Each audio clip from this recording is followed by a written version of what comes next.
Good morning and welcome to the Cybersecurity Studio. I'm your host, John Dittmer. Today is Tuesday, April 7th, 2020. And today I would like to talk about the 12 security sins of Zoom. I know, it sounds like an ominous title. Zoom is one of the tools that have been used for video conferencing. It's become very popular recently, especially since everybody's been socially distancing and doing a lot more work from home. Also, it makes available teleconferencing capabilities for organizations like churches, synagogues, associations.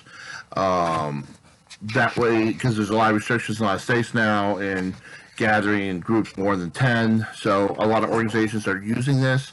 However, there's been some security problems that have popped up. And I want to make you aware of them, because if you're in a discussion that might require a degree of confidentiality, it may not be like classified information, but it might be sensitive information. Or if you're in a group that does not want to be bothered with, we want to have you be able to do your teleconferencing in peace and quiet, and not have people put up pornographic pictures or racist statements or whatever.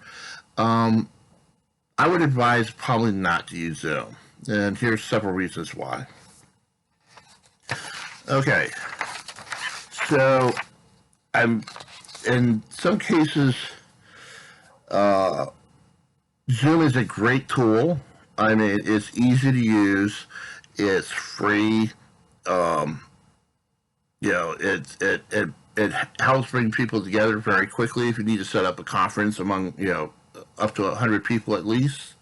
However, on the downside, with the privacy issues, and confidentiality issues, there's been a lot of organizations that are turning away from Zoom, despite all the promises by the parent company that we're going to fix them. The time to fix security issues as far as this old practitioner is concerned, is before you release it to the public.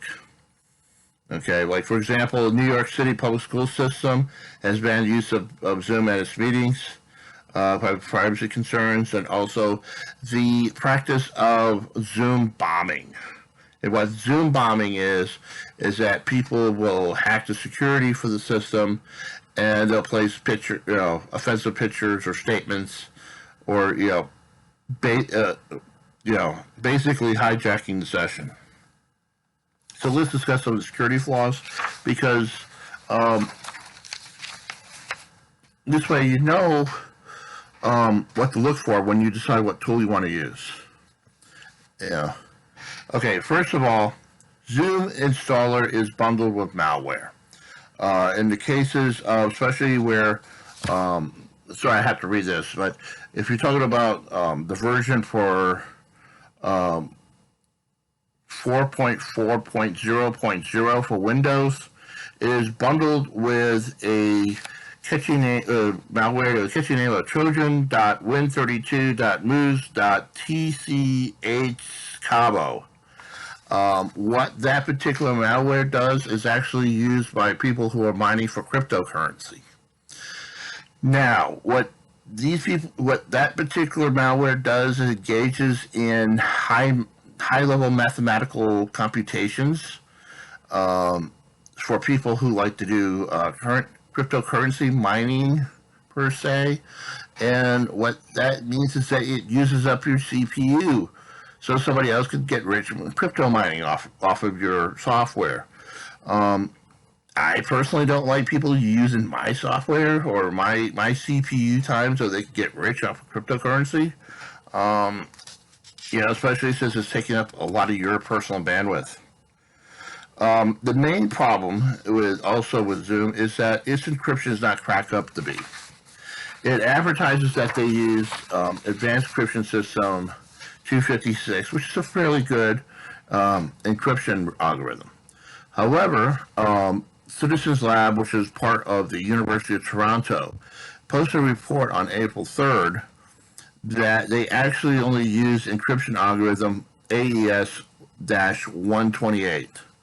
Okay, so that is a less effective means of encryption. And also, too, is not true end-to-end encryption.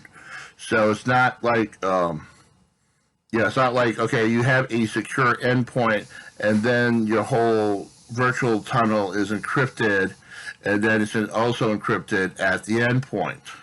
And so it gets decrypted by your receiver.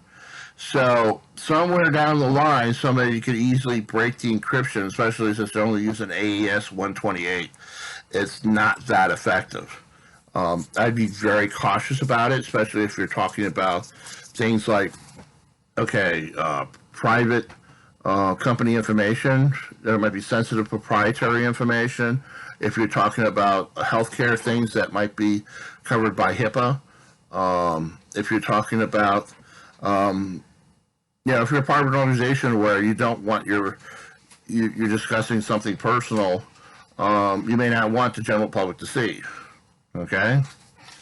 Also, too, a lot of the traffic for Zoom was going through Chinese servers, including the cryptological keys. Now, by Chinese law, because you're going to a Chinese server, the Chinese government can go in and compel the operators of the Chinese servers to hand over the data. And so basically, the Chinese Communist Party, no matter how they feel about them, by law can take a look at your data, can look at your meetings. I'm not sure how you personally feel about it, but since I'm working a job that requires a security clearance, I don't exactly want to be advertising my stuff to them. Okay? Supposedly that has been fixed, but I believe in trusting than verifying. Okay? Security flow is Zoom waiting rooms. Zoom advises meeting hosts to set up waiting rooms to avoid Zoom bombing. This way, they have a setting that they control. Instead of like everybody jumping in a meeting at the same time, they want to have it set up where the host can determine, okay, this person go in, this person go in, this person go in. Another way you could do it is share a common username and password or passcode that you probably normally would do with Skype or something like that. However, Citizens Lab, again associated with the University of Toronto, said that there was a security issue in the rooms and advised hosts and participants not to use them. They haven't disclosed the details yet, but they do have concerns. Okay? Zoom software can be easily corrupted. What that means is that its anti-tampering mechanisms can be compromised fairly easily. And it can be disabled or replaced with a malicious code that hijacks the application. So that's another thing you got to think about. Going back to Zoom bombing, if hackers or other malicious folks know the meeting number, then they can use the file sharing photo to post shocking images and make annoying sounds in the audio. The FBI and the Department of Justice have put out that if you do that, that is considered an illegal activity, and you could be prosecuted for that. Another instance was a synagogue in London, England, decided that they wanted to use Zoom for conferencing for their synagogue members, and so it had posted Nazi images and started making racist rants and anti-Semitic rants, to the shock, of course, the congregation. So I would take that fairly serious. I mean, if you want some neo-Nazis or racists like posting stuff at your meeting, I don't think so. So that's what I'm saying. You got to be very careful when you use these type of tools. Leaks of email addresses and profile photos. Zoom automatically puts everyone on the same email domain into a company folder so they can see each other's information. Exceptions are made for large webmail clients such as Gmail, Yahoo, Hotmail, Outlook, but apparently the smaller web providers Zoom may not know about. Sharing personal data with advertisers. They said they fixed this issue. However, if you're a privacy fanatic, I probably wouldn't use Zoom. We've heard these promises before, and a lot of times they say, we'll keep your information private, then we find out they really don't. People can war drive to find Zoom meetings. It's like the old days where people would just keep calling until they could find an open line. They can use the same method to find an opening to get into an open Zoom meeting. Apparently, the chat rooms don't stay private. One of the features of some of these types of software is that, let's say you're meeting with 100 people and you just want to discuss something with one or two folks. You said, you just want to have a little sidebar someplace during the course of the bigger meeting. However, those chats are not private.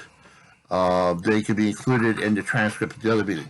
So if you're just kind of like sending a private message to a friend during this meeting, it's like, hey, this guy really doesn't know what he's talking about, or John Dittmer is the greatest guy ever, that's going to be posted in the meeting transcript. So if privacy is that much of a concern for you, that's another reason not to use Zoom. Windows password stealing. Apparently, Zoom meetings have side chats where they're text-based and they're posted and they're post web links, so it's included in the transcript of the meeting that anybody could pick up. Again, there's another problem of iOS profile sharing. They had a login with Facebook feature included in the iPhone and iPad versions. Apparently, they expose your data that way. Also, too, what they did was it was determined by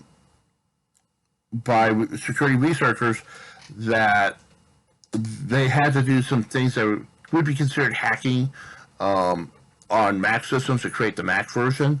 So it's not exactly the most secure software and around. So kind of keep your eyes peeled for that. Okay. Especially since I wouldn't recommend Zoom. There's plenty of other applications out there, like Google Hangouts, Skype. So there are tools out there that you could use instead. This wouldn't be the first one that I would recommend, especially if you're concerned about privacy or keeping inappropriate. People do inappropriate things like images or rants or whatever. Now I know Zoom has been saying they're working on it very hard to clean up all the issues. This is another thought of my seeing through my videos I'm going to make. Is better to bake in security early in the creation of software than to bolt it on at the end. Apparently, Zoom is now in the process of bolting on security. The reason why I say it's better to bake it in because you can find your issues earlier and fix them a lot less expensively. Zoom is now in the process of bolting on, and if you really want to do it right, it's a very expensive process because you're going to have to find all the security issues, fix them, run testing over and over again.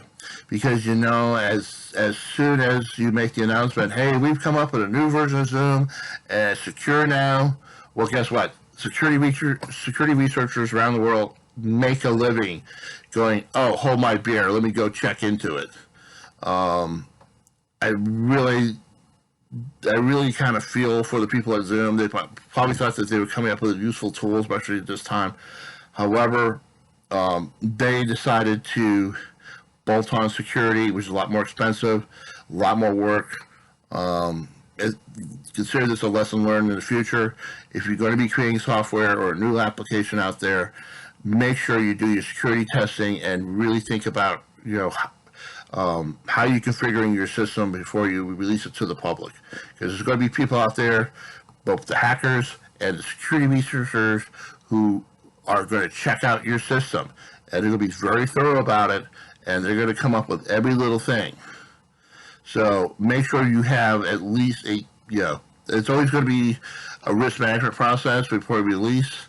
So think about what the security implications of your systems and all the cool little features before you release your software. Well, if you like what I said, I provided today, please hit that like button on YouTube. Please subscribe to this channel.